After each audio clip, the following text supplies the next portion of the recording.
Muito se fala em relação às complexidades e grau de riscos das atividades. Nós sabemos que pela Portaria 3.214 do ano de 1978, expedida pelo Ministério do Trabalho e Emprego do Brasil, nós sabemos que nós temos uma classificação de grau de risco 1 a 4.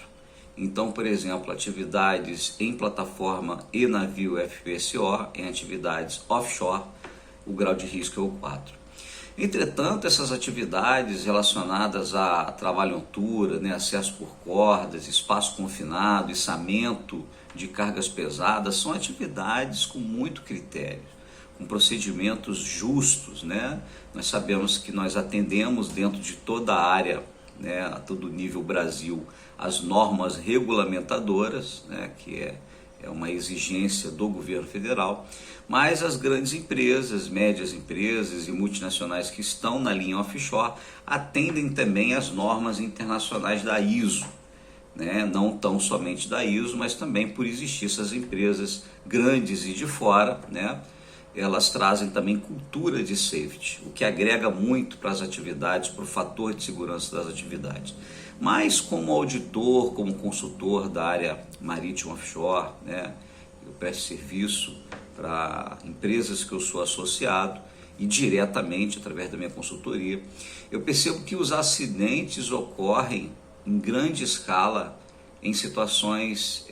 de menor potencial de risco. É claro que todo risco ou perigo não deve ser subestimado,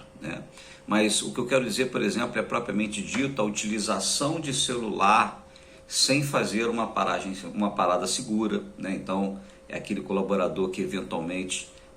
pega o celular e faz uma leitura de um post ou algum tipo de material que ele tenha interesse de ver em qualquer área dentro da plataforma do navio,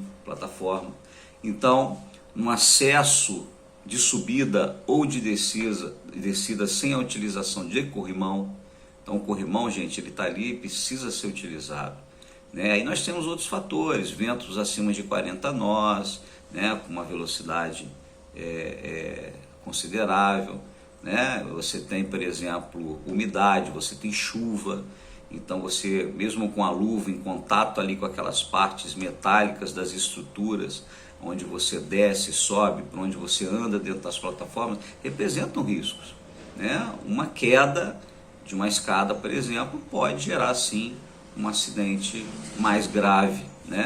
E isso acontece muito em plataformas, assim como acontece também com as portas estanques, ou seja, quando o colaborador está na área externa da embarcação ou da plataforma e que ele vai entrar pelo casario, essas portas estanques elas são pesadas demais e se não tiver uma boa manutenção, se a manutenção não estiver alinhada, devida, estiver em dia, vento, chuva, condição molhada, ou seja, estou falando de condições aí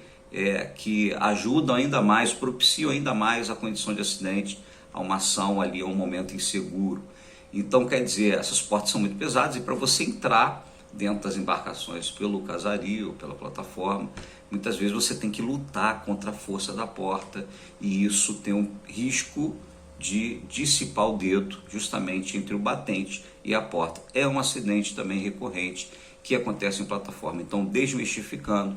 não é só as atividades de macro riscos ou perigos que ocasionam, que acarretam acidentes, mas muito mais ainda essas ações inseguras, esses comportamentos inseguros, esses lapsos, esses descuidos que acabam acontecendo.